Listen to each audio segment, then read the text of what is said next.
Here we go. You good? We're good. Let's go. All right. Yeah, it's okay. Podcast episode 44. William, new week. We're back. We are back. Let's go. We are back, and I got the number at 44. So, how about this concept of the day? I've been thinking a lot about this idea of potential recently, right? We were talking about high school sports and missed actualized potential. Shout out me. No. I was actually at a dog park recently. I think one of the reasons we love dogs so much, besides the fact they're cute and cuddly and are loyal and always by our side, is they've reached their maximum potential, right? And they really can't do anything more than they already have. They can maybe learn a new trick. They can learn to fetch a little bit more effectively, but their framework is there. I feel like we need more of that and use it as a tool to help sympathize with people a little bit more. So I got a long way there, but tell me. So yeah, I guess so. What I start thinking about is like, what is or do we have a sophisticated way to talk about human potential? And I off the top of my head, I mean, I think there are some of those discussions happening, but in terms of just like when I think compared to like how obvious a dog's potential is, it's just like loyalty, fun, friendship, companionship, period, right? And then it's like, okay, what's human potential? And like people still don't know the heights, right? Yeah, I think that's one of the paradoxes we face. Like, that's a good point as far as like quantifying it and making it just more accessible on that front. Is like, I think for me, it's the ideas around realizing that we can't really get there, but we can still like be sympathetic to others who aren't necessarily there. Similar to like my determinism or like free will argument is more around like how do we better sympathize with others as the outcome. So I think it's overall positive, even though it might come off as a bit odd, a bit circuitous in its reasoning. Yeah, and I think it's a useful way to talk about. It's an interesting way to talk about yourself and think about yourself, right? It's kind of like it's kind of focusing on how many points you could score instead of focusing on the score, right? So it's like thinking, what's the best I could do, as opposed to what's the score right now kind of mindset. I don't know I think it goes similar with the infinite mindset. I think potential is good, but just being grateful for where we're at in this moment is helpful. So that turns a little bit of tip of the day. But potential, I'm thinking a little bit more about it. There'll be more potential. Oh, I like it. Okay, so here's your situation. Let me know where's the fallacy here. Yeah. So as technology has progressed, especially in the last couple of centuries, well-being has increased for a lot of people too, and I think people therefore conclude that always increasing technology always leads to more well-being. So where might we run astray here? Yeah, the fallacy itself sounds pretty, I believe it's post hoc, right? Like just because one thing leads to another, correlation is not necessarily causation, right? As far as the bigger issue at hand, I think that it's definitely something worth noting that that's not always going to be the case. We talked a little bit about, I think, on the last episode about, if there was one technological area that we could stunt a bit, if we could put on our lead caps, what would that thing be?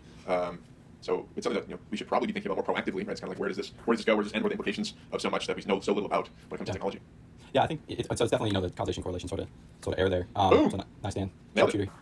Just took your logical sniper and just boom. For once. So, but it's an interesting point because what it makes me think of is instead of having these rules, it's not just like these rules. It's like technology good, and then that's the rule. It's kind of like what matters is how do we evaluate technology, right? So far, it has been good, but how are we evaluating new technology? Do we have a meaningful way to predict whether it will be good or bad? And I mean, I think especially with like things with social media and the internet, it's basically just this random experiment with no foresight, right? It's just like, okay, whatever people like, we'll do that. I know. Yeah, it's what makes me think of the was it Nick Bostrom like pulling a ball out of an urn thought experiment? It's like we might have just been lucky at all the times that we pulled the ball out of the urn that like we haven't gotten a bad one yet. Like exactly. That it's interesting. It's an interesting one. The new segment today, so we're going to call this one cognitive dissonance. So this is basically another way for Dan to sublimate some of his feelings to where on one end, I believe something, but I don't really act upon it. So, in learning more about the effective altruism movement, if you're in the West and you're lucky enough to like have a stable sense of governance, I feel like we should be getting involved in that. There should be more of a social norm around giving money that you actually make to folks that aren't as lucky as you. But I don't do it as much as I should. So, cognitive dissonance, man. How do you do this one? How do you do that person, William? That's what I'm asking you.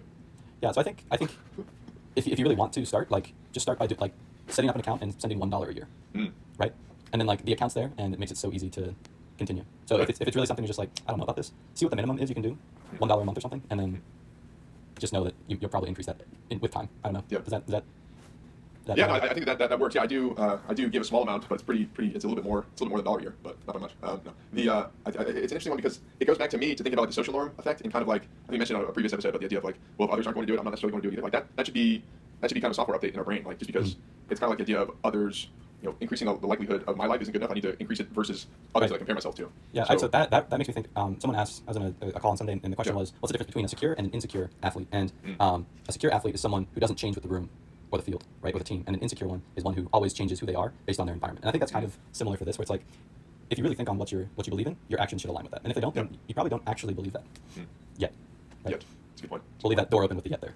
I like that. Okay, so magic wand here, Dan. We're going to imagine that research has just come out that strongly correlates access to broadband internet with high suicide rates. So extremely high correlation, and there are a few studies that show some causal relationships as well. You have a magic wand to point society in the right way to deal with that. I'm thinking maybe is it like a heavy regulation like alcohol tax? Is it like prohibition? What do we do here? One of these magic wands, I always think that there's going to be some crazy idea that pops in my brain whenever you present it, but rarely happens. It's tough, man. Yeah, I mean, it's so tough to identify, I guess, define strong correlation or define strong causation. It's like so what made me think of this is I was reading this article about how all these K-pop stars have been committing suicide in the last 10 years, and it made me think when my friend was there, he told me that there's just free Wi-Fi almost everywhere, and people are just so connected. And I was like, I wonder if there's a meaningful relationship there between those two factors. So that's where it's coming from, but pretty heavy. Yeah.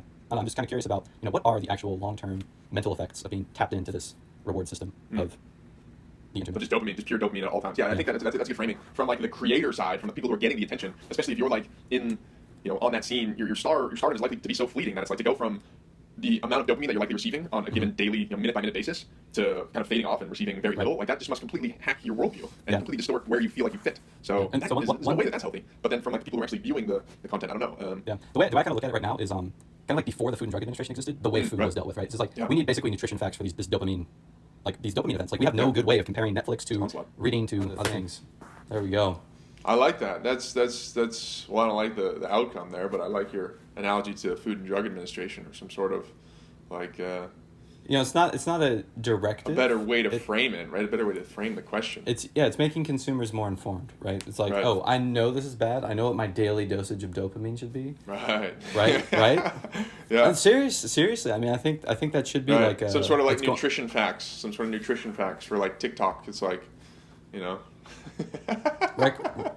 seriously, recommended daily dose of social media. I mean, that I don't know. I feel like that's basically what people do. Like people who are aware of the negative effects, they do that themselves. Just like people who know that eating healthy is important, they probably don't always check. Like they're not like reading the nutrition facts like crazy.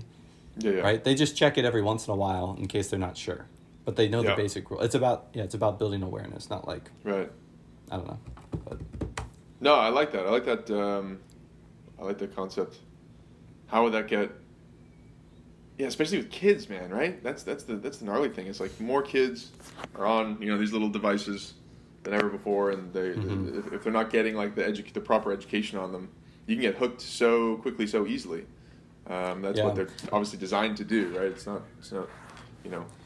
it's pretty common knowledge these days, especially. Yeah, I think that the really, really difficult part is with food, it's you can do the physical measurement outside of, it's not an invasive measurement, right? But if you're measuring dopamine, people react differently to different things, and so maybe it's an averaged dopamine release, but then people have very different. I really don't. I haven't fleshed this out completely, but yeah. I think your idea is there, so now we just need tactical bang.